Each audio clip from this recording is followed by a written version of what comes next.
سبيل الدموع سبيل مريح تنهدى يا صاحي كي تستريح. بسم الله الرحمن الرحيم. الحمد لله المحمود بنعمته، المعبود بقدرته، المطاع بسلطانه، المرهب من عذابه وسطوته، النافذ أمره في سمائه وأرضه، الذي خلق الخلق بقدرته وميزهم بأحكامه وأعزهم بدينه وأكرمهم بنبيه محمد صلى الله عليه وعلى آله وصحبه وسلم.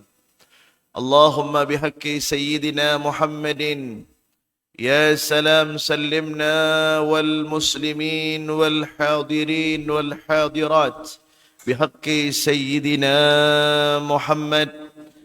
السلام عليكم ورحمة الله وبركاته. Alhamdulillah, malam yang mulia ini kita berkumpul di salah satu tempat yang paling diistimewakan oleh Allah Subhanahu wa taala. Tempat di mana kita berdoa, bermunajah, bertadarru', bertawarru' kepada Allah Subhanahu wa taala. Tempat kita untuk mengabdi kepada Allah Subhanahu wa taala. Di tempat inilah yang pernah disabdahkan oleh baginda Rasulullah sallallahu alaihi wasallam, khairul bilad fil ardi masajiduha. Sebaik-baiknya negeri yang ada di atas permukaan bumi adalah rumah-rumah Allah. Kita berada di tempat yang paling istimewa, Darul Akmal. Tempat yang paling baik, tempat yang paling sempurna. Mudah-mudahan Allah Subhanahu wa taala memuliakan kita semuanya. Allah mengangkat derajat kita. Allah menjadikan diri kita, keluarga kita, sanak famili kita senantiasa di dalam naungan dan rahmat Allah Subhanahu wa taala. Alhamdulillah, Nabi besar Muhammad sallallahu alaihi wa ala alihi wa sahbihi wa barak wasallam yang banyak mengajarkan kita akan pesan-pesan moral, yang mana baginda Rasulullah sallallahu alaihi wasallam membawa dakwah ar-risalah kepada umatnya dalam jangka waktu 23 tahun daripada dakwah baginda Rasulullah sallallahu alaihi wasallam. Di antara yang diajarkan, yang dibimbingkan oleh Nabi Muhammad sallallahu alaihi wasallam kepada kita semuanya, kita sebagai hamba Allah Subhanahu wa taala tidak akan pernah terlepas di dalam pantauan Allah Subhanahu wa taala. Kita adalah hamba yang selalu dipantau dan dilihat oleh Allah Subhanahu wa taala. Hamba yang tidak akan pernah bisa dan mampu untuk mengelak dari penglihatan Allah Subhanahu wa taala. Sehingga kita sebagai hamba Allah yang dhaif, yang lemah, yang tidak memiliki kekuatan, yang tidak memiliki kemampuan, sudah seyogyahnya tidak bisa melepaskan diri daripada Allah Subhanahu wa taala. Dan di antara yang diajarkan, yang disampaikan oleh Nabi Muhammad sallallahu alaihi wasallam kepada kita selaku hamba-hambanya, di mana kita dianjurkan untuk memperbanyak berdoa kepada Allah Subhanahu wa taala. Maka tajuk kita pada malam hari ini, doa adalah salah satu sarana ibadah yang mampu membuka daripada pintu rahmat dan hidayah Allah Subhanahu wa taala. Maka dari tajuk ini tentunya kita sebagai hamba Allah Subhanahu wa taala yang tidak pernah bisa melepaskan Allah di dalam kehidupan kita. Kita adalah orang-orang yang beriman, yang kita selalu berikrar, amantu billah, aku beriman kepada Allah Subhanahu wa taala. Di antara salah satu bentuk keimanan kita kepada Allah Subhanahu wa taala, bukan hanya kita menyembah kepada Allah, tetapi kita tidak pernah melupakan untuk meminta, memohon daripada Allah. Sehingga meminta dan memohon itu di dalam kemasan bahasa syariatnya adalah kita berdoa kepada Allah Subhanahu wa taala. Definisi daripada doa, pengertian daripada doa adalah kita memohon kepada Allah Subhanahu wa taala atas segala hajat-hajat dan keinginan kita. Karena yang mampu memenuhi daripada hajat-hajat kita hanya Allah. Yang mampu memberikan kebahagiaan di dalam hidup kita hanya Allah. Yang bisa mengabulkan segala hajat-hajat kita hanya Allah Subhanahu wa taala. Tidak ada satupun daripada mereka makhluk Allah yang mampu memberikan kabul daripada hajat dan keinginan kita kecuali dialah Allah sang Khalik, sang Maha Pencipta, sang Maha Pemberi daripada segala-galanya di dalam kehidupan kita. Nabi besar Muhammad sallallahu alaihi wasallam menyatakan ad-du'a mukhul ibadah. Doa itu adalah puncak daripada ibadah. Makanya di saat orang itu solat, kemudian tidak berdoa kepada Allah Subhanahu wa taala, maka ibadah solatnya tersebut dianggap belum bisa baik, belum bisa sempurna. Solatnya sah, ibadahnya sah, tetapi adab dan akhlaknya kepada Allah Subhanahu wa taala yang kurang. Karena seyogyanya kita di saat beribadah kepada Allah Subhanahu wa taala, maka kita selingi ibadah tersebut dengan doa. Maka di antara doa-doa yang kita sampaikan kepada Allah, permohonan, permintaan, harapan yang kita elukan kepada Allah Subhanahu wa taala di dalam zikir kita. Kita membaca astaghfirullahal azim li wali walidayya wa li ashabi huquqi wajibati alayya wa li jami'il muslimina wal muslimat wal mu'minina wal mu'minat al ahya'i minhum wal amwat. Atau kita membaca astaghfirullahal azim alladzi la ilaha illa huwal hayyul qayyum wa atubu ilaih.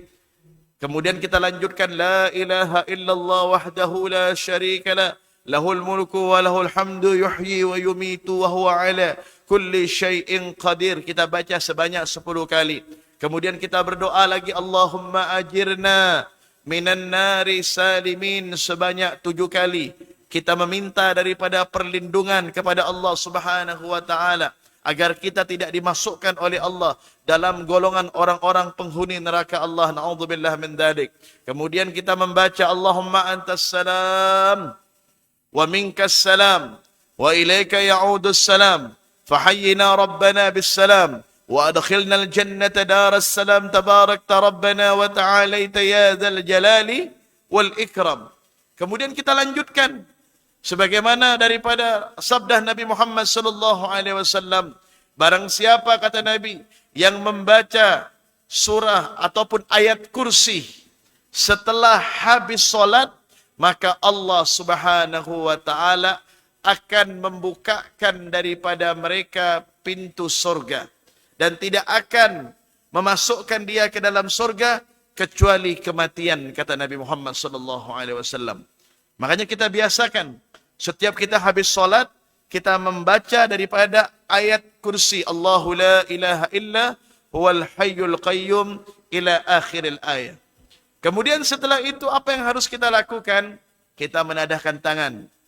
Kita membaca subhanallah 33 kali, alhamdulillah 33 kali, Allahu akbar 33 kali. Kemudian kita tutup la ilaha illallah wahdahu la syarika la lahul mulku wa lahul hamdu yuhyi wa yumitu wa ala kulli syai'in qadir. Semua yang kita baca itu adalah amalan yang dibaca oleh Nabi Muhammad sallallahu alaihi wasallam, yang dianjurkan oleh kepada kita semua selaku umat Nabi Muhammad sallallahu alaihi wasallam. Makanya kita semua hadirin wal hadirat, tuan-tuan dan puan-puan yang dirahmati dan dimuliakan Allah Subhanahu wa taala, sehabis kita salat, kita mengucapkan salam Waalaikum ke arah kanan dan kiri, jangan pernah lupa kita berzikir sejenak. Zikrun ay ba'du minad du'a. Zikir adalah bagian daripada doa kita kepada Allah Subhanahu wa taala. Kenapa kita dianjurkan untuk berzikir? Untuk menambal ataupun menutupi daripada kelalaian-kelalaian kita di saat kita salat.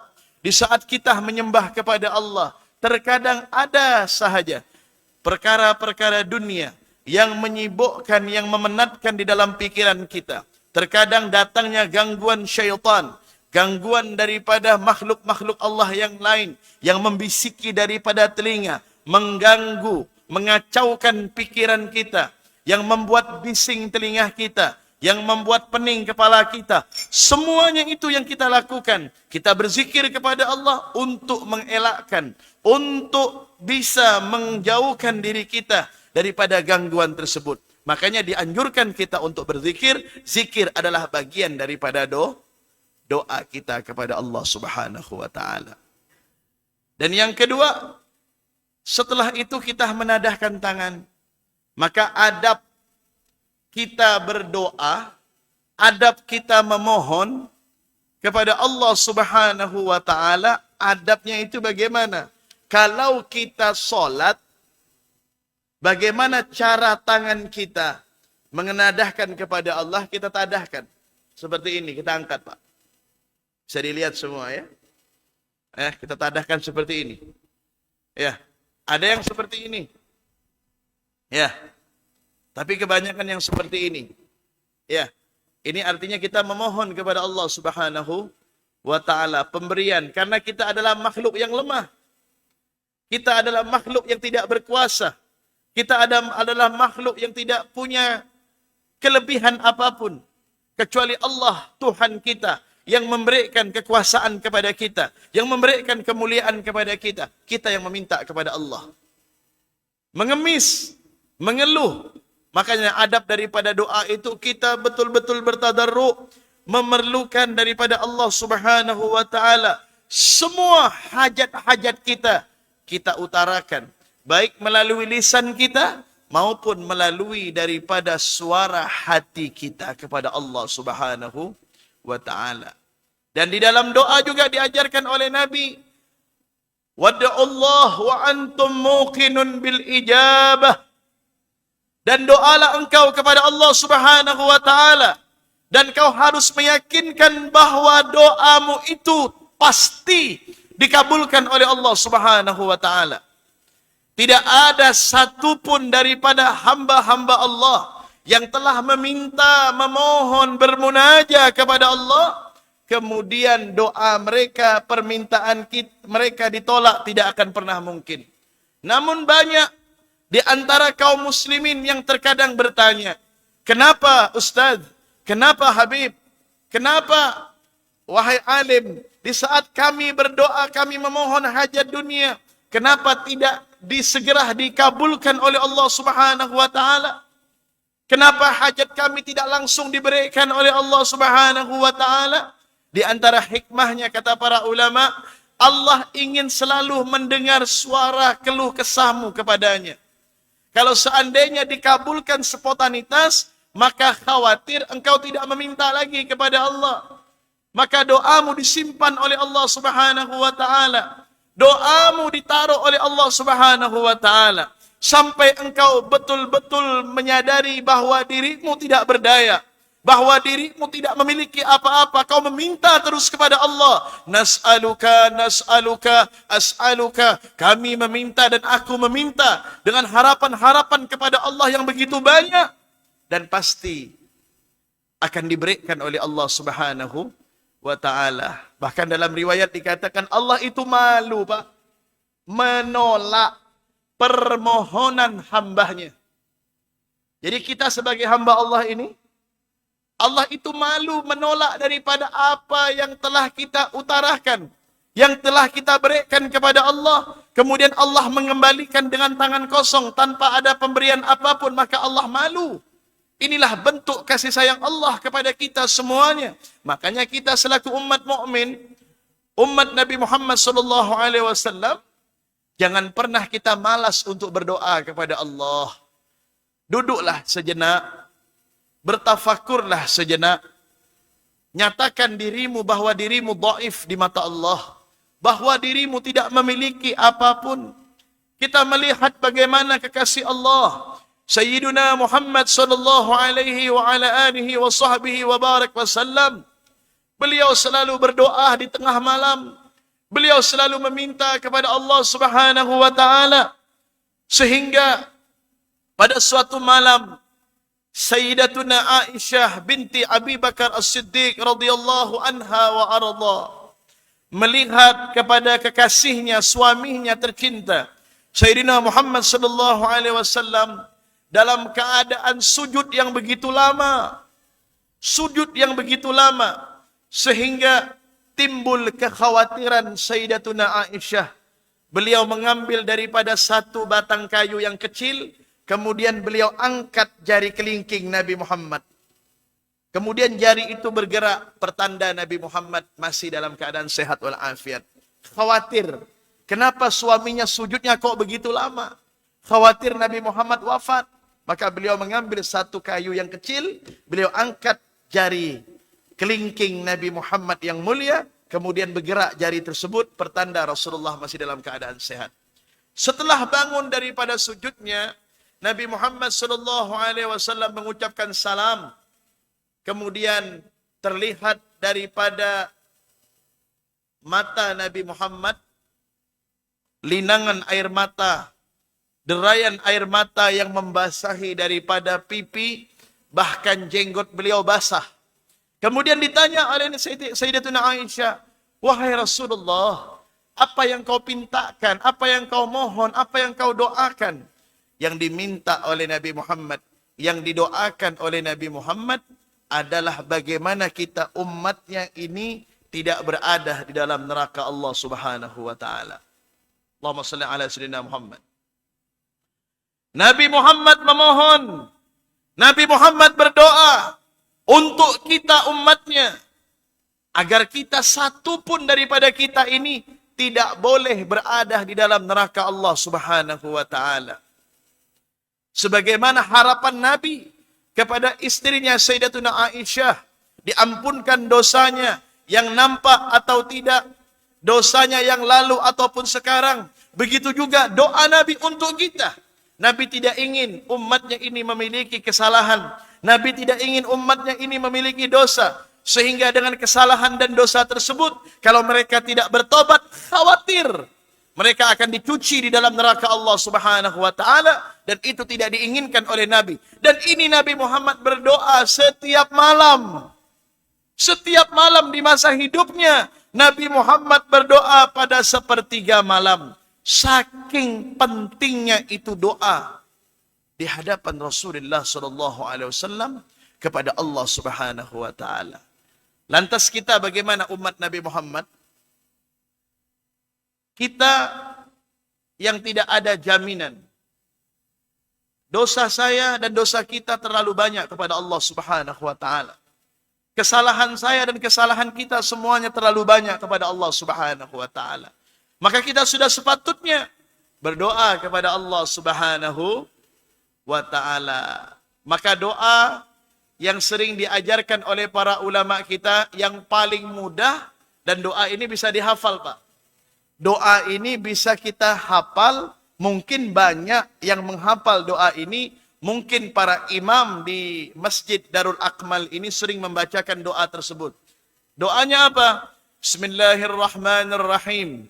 Allahumma inna nas'aluka salamatan fid din. Ya Allah, aku meminta keselamatan di dalam agama. Agar agama ini selalu ada di dalam hati kita. Agar agama Islam ini tidak berubah. Akidah kita semakin mantap untuk terus menjadikan Islam ini sebagai agama ya'lu wa la yu'la alaih. Allahumma inna nas'aluka salamatan fid din wa afiyatan fil jasad, dan afiyah fil jasad, kesembuhan kesehatan untuk jasad kita. Karena yang mampu memberikan kesembuhan hanya Allah, bukan dokter. Ya, bukan tabib. Tabib hanya sebagai wasilah.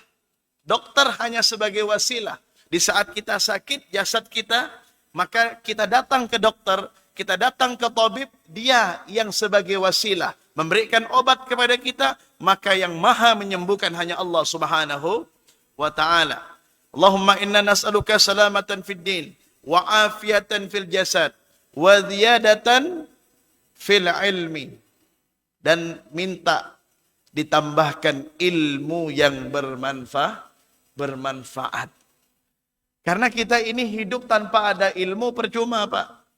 Manusia hidup tanpa ada ilmu layaknya seperti makhluk-makhluk yang tidak berakal.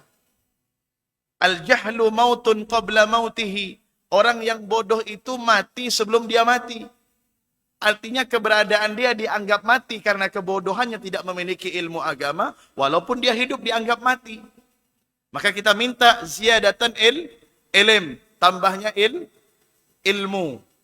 Ya, minta ditambahkan ilmu kepada Allah Subhanahu wa taala. Makanya Rasulullah sallallahu alaihi wasallam selalu berdoa apa? Rabbi zidni ilma. Ya Allah, tambahkan untukku ilmu. Malam ini kita belajar. Malam ini kita tazkirah. Malam ini kita mengaji dan mengkaji ilmu Allah. Maka harapan di dalam hati kita apa? Kita minta tambahan ilmu kepada Allah Subhanahu wa ta'ala. Sehingga kita pulang mendapatkan ilmu yang bermanfaat. Kemudian